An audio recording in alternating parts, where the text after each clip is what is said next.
Bonsoir à tous, soyez les bienvenus sur Maritima. Nous sommes à Martigues, dans le quartier de Lille. On prend toujours plaisir à voir traverser les grandes embarcations de la mer à l'étang de Berre avec Pont-le-Vent ouvert. On vous souhaite évidemment la bienvenue pour suivre notre journal avec une actualité chargée. C'est par Martigues qu'on commence justement avec ce coup de filet dans le quartier de Notre-Dame-des-Marins.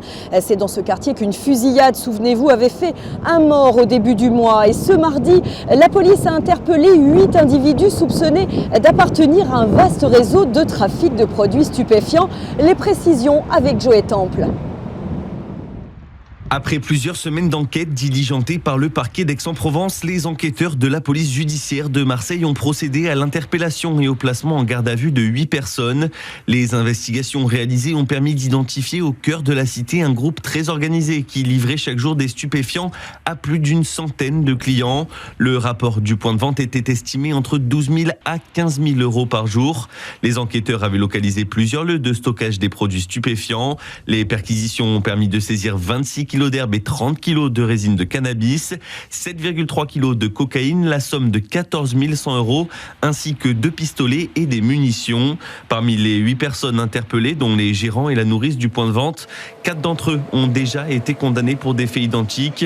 Tous sont déférés aujourd'hui devant le tribunal correctionnel pour être jugés de transport, détention, offre ou cession et acquisition non autorisée de produits stupéfiants, association de malfaiteurs et détention non autorisée d'armes à feu. Et ce drame qui émeut bien évidemment les habitants de Notre-Dame-des-Marins ne laisse personne indifférent. La commune de Martigues est tout à fait consciente d'ailleurs des difficultés que doivent affronter les habitants de NDM depuis des années. On se souvient aussi de l'effondrement du bâtiment K en septembre 2023 qui avait laissé des familles entières dans la détresse. Aujourd'hui, le maire de Martigues, Gaby Charroux, a tenu à partager son émotion. Écoutez sa réaction.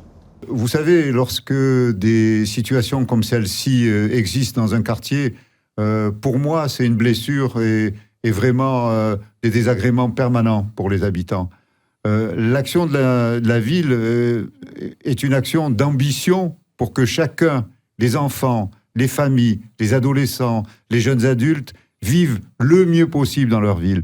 Je sais que la situation économique est déjà compliquée, taux de chômage important, parfois dans des ensembles de ce type, rajouter des difficultés de vie sociale au quotidien, voilà, c'est un drame qui s'ajoute au drame.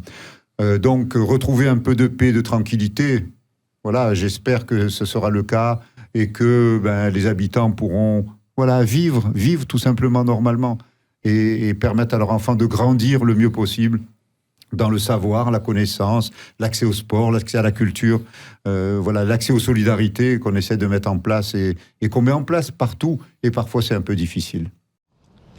Gaby Charroux, maire de Martigues, sera l'invité de notre émission Rue de la République à suivre ce dimanche sur nos ondes après le journal de midi et puis très prochainement sur notre site maritima.fr.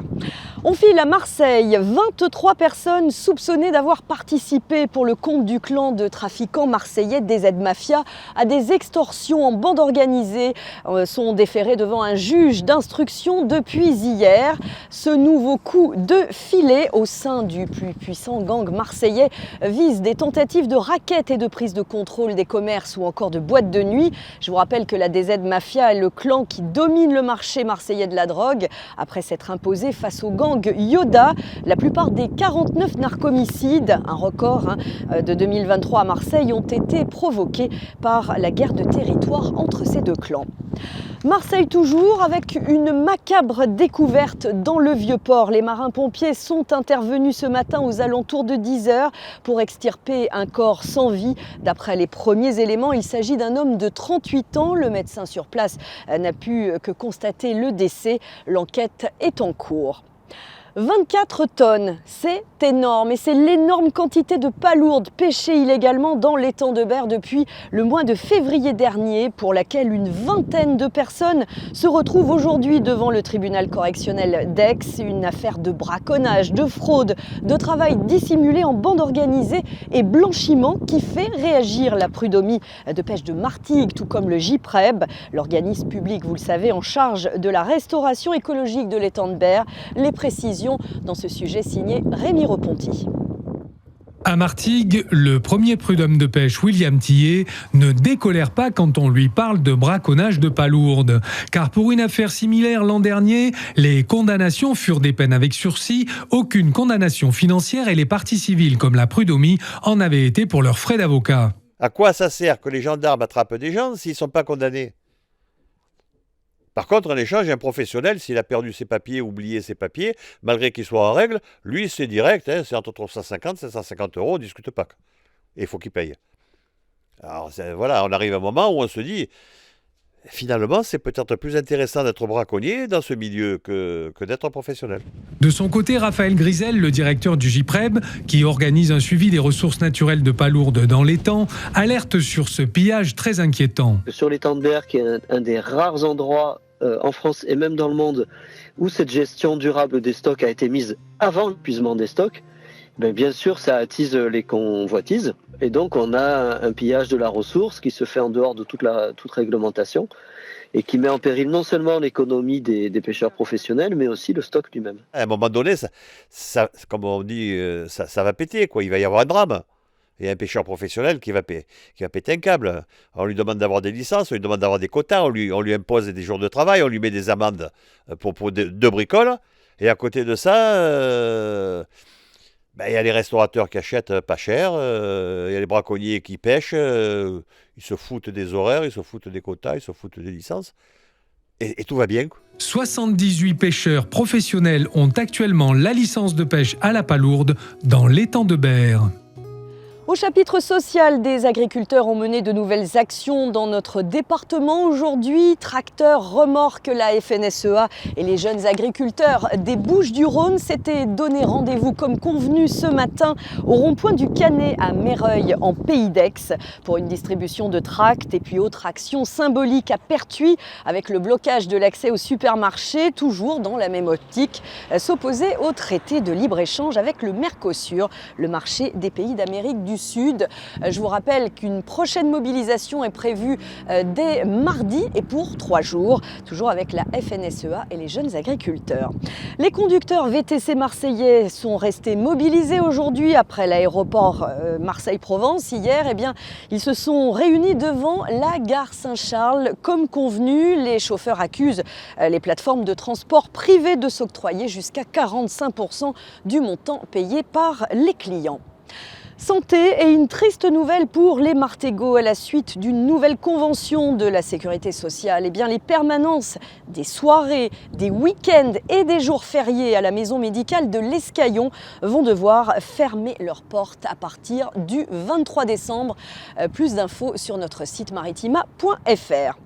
Un mot de politique dans ce journal. À Rognac, les électeurs sont appelés aux urnes ce dimanche pour le second tour des élections municipales anticipées. Ils auront le choix entre 4 listes. Celle du RN, arrivée en tête dimanche dernier avec 32% des voix.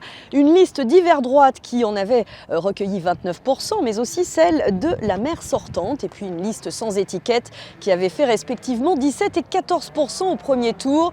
Ce scrutin arrive au terme d'une campagne qui a tourné au vinaigre ces derniers jours. Des tags injurieux et même des actes de diffamation envers la famille de candidats ont été dénoncés par les prétendants à la mairie. Les résultats seront à retrouver dès dimanche soir sur notre site. Et puis notez que les élus de la région, du département ou encore de la métropole, comme Martine Vassal et Renaud Muselier, assurent leur soutien au candidat d'hiver droit, Willy Nicolet. Solidarité jusqu'à dimanche, pensée banque alimentaire. Et oui, la grande collecte a démarré ce matin. Elle se déroule tout le week-end, une 40e édition de l'opération durant laquelle des produits alimentaires, secs ou d'hygiène de première nécessité seront récoltés afin d'aider les personnes dans le besoin. Dans notre département, ce sont pas moins de 200 magasins, des hypermarchés aussi qui sont partenaires de l'événement, dont Lidl, où a eu lieu le lancement de l'opération du côté de la Valentine à Marseille. Reportage de Nordine Ali Saïd. Le café en paquet, c'est où ? Florence est une donatrice régulière de la banque alimentaire et comme tous les ans, elle est déjà sûre des produits qu'elle va acheter. Alors j'ai pris de l'huile, des pâtes, du café, des boîtes de conserve, haricots et pois chiches. Voilà. Ils sont des dizaines de milliers d'habitants des Bouches-du-Rhône à participer à ces dons. Cela pourrait aider à atteindre l'objectif visé de 800 000 repas collectés dans le département. Merci beaucoup infiniment. J'ai acheté des serviettes intimes pour les femmes. L'alimentation pour bébé, parce que c'est très important. Lingettes, compotes, pour entre 10 et 15 euros. Une fois par an, c'est rien. Les temps sont durs pour tout le monde et si on peut aider, pourquoi pas. Produits laitiers, féculents ou encore fruits et légumes, les denrées alimentaires font partie de plus de 50% de la récolte. Mais Bernard, l'un de ces 5000 bénévoles du 13, se réjouit des récoltes en hausse des produits d'hygiène. Distribuer directement des produits d'hygiène, brosse à dents, dentifrice, savon, permet aux gens d'avoir au moins un minimum de dignité, même s'ils sont dans la rue. 200 magasins des Bouches-du-Rhône sont sur le dispositif cette année, une dizaine de plus qu'en 2023. Joseph Arakel, président de l'organisme départemental, espère que cela apportera davantage de dons. Alors l'année dernière, c'est 300 tonnes, on a récupéré 300 tonnes et cette année, on espère 400 tonnes. On l'espère parce qu'on est présent dans plus de lieux. On veut faire appel à cette générosité, donc en espérant que ce message soit diffusé plus largement. Pour rappel, cette opération nationale a débuté ce vendredi 22 novembre et se termine ce dimanche 24 novembre. Allez, on compte sur votre générosité, évidemment. Faites vos dons quand vous croiserez les chasubles orange devant donc les supermarchés, les hypermarchés de la région jusqu'à dimanche pour cette grande collecte de la banque alimentaire. Je vous rappelle que l'objectif cette année, c'est de collecter l'équivalent de 800 000 repas. Un mot de sport à présent et du football. Lors de la reprise du championnat à Sonnet, c'était jour de conférence de presse pour l'OM en vue du déplacement dans le Nord. Le milieu de terrain, Adrien Rabiot, a été questionné entre autres sur les raisons des contre-performances de l'OM à domicile et sur le cas de Paul Pogba. Écoutez sa réaction.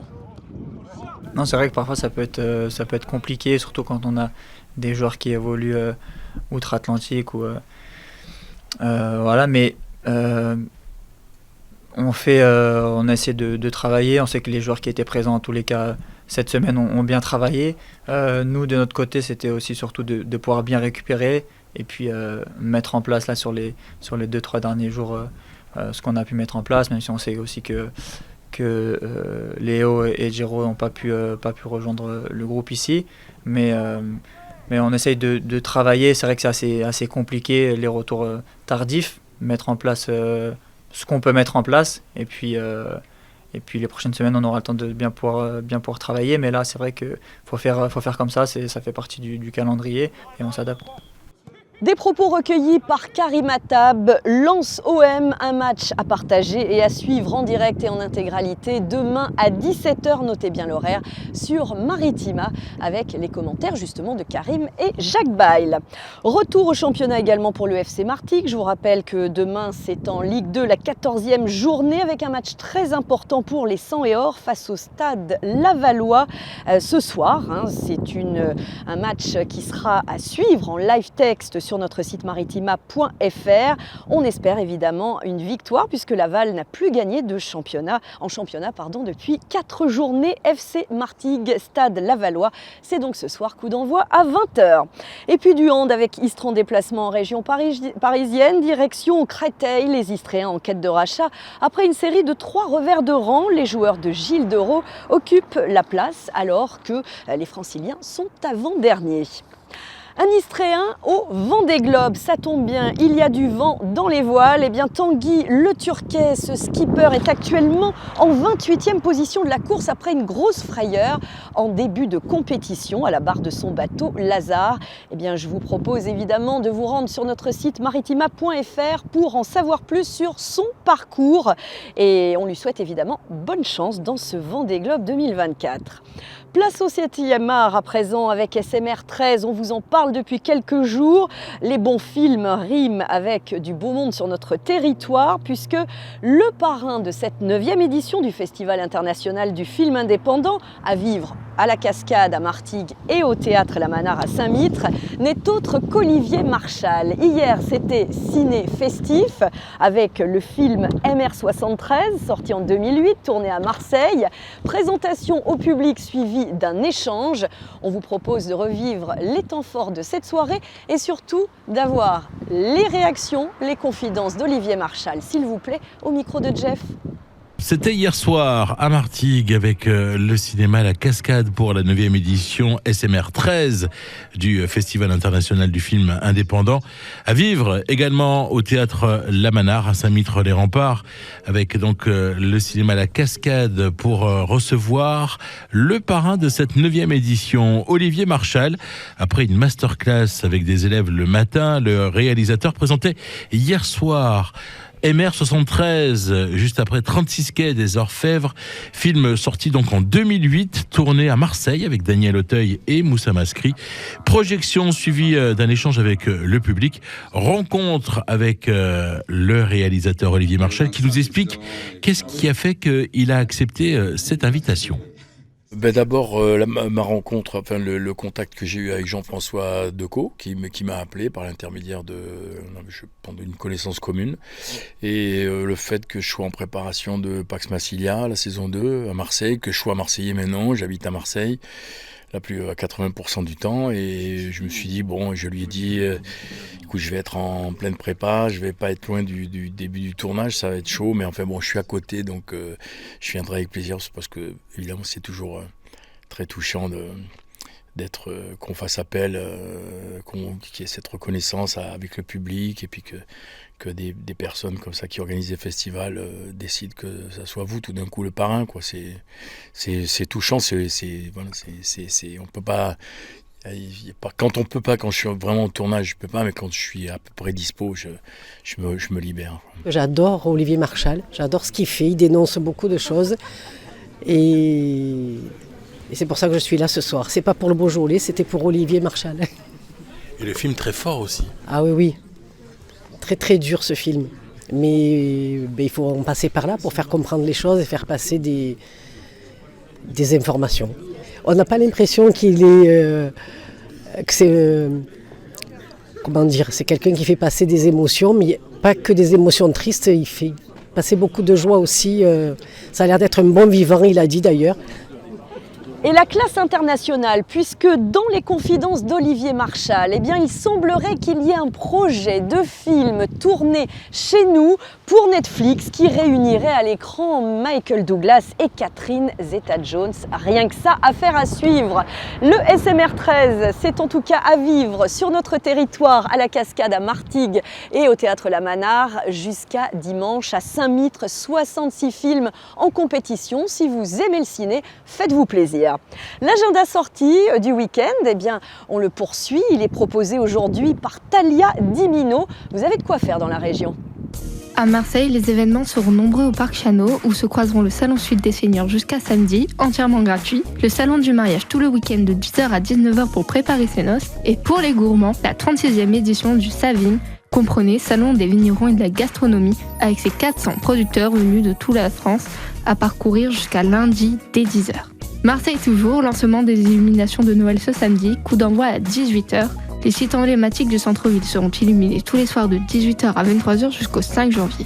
Les façades de l'hôtel de ville, du palais de Faro et de l'opéra se pareront en rouge. En Pays d'Aix à Fuveau, un marché de créateurs et aussi vide-grenier dédié aux enfants et la puériculture sera ouvert ce dimanche de 9h à 17h à la salle La Galerie. À Istres, suite et fin de la traditionnelle fête des bergers avec un temps fort le dimanche, le grand défilé de la transhumance qui aura lieu dans le centre-ville. Vous pourrez voir défiler plus de 3000 bêtes, moutons, ânes, chèvres, ainsi que plusieurs groupes folkloriques et des attelages. Et pour finir, si vous êtes sur Fas ce week-end, un atelier de création de boules de Noël est animé par la mairie l'après-midi de 14h à 17h, plus exactement à la place des producteurs. Et les passionnés de voyance et les curieux ont rendez-vous demain à Marignane pour compléter ce bel agenda. Une journée spéciale donc autour de ce thème avec des débats, des conférences et puis en présence de médiums et de voyants. Et demain de 10h à 18h à l'espace Saint-Exupéry, l'entrée est gratuite.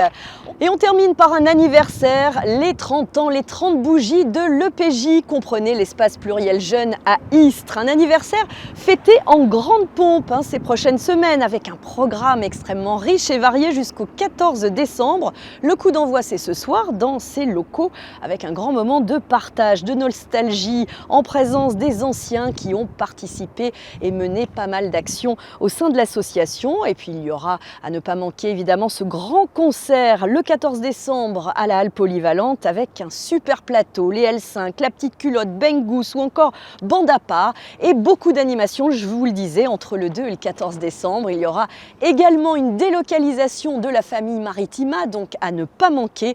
Toutes les infos à retrouver sur maritima.fr. En attendant, on vous souhaite évidemment une très belle soirée, un excellent week-end et on vous dit bye bye sous le soleil de Martigues. On vous embrasse, à la semaine prochaine.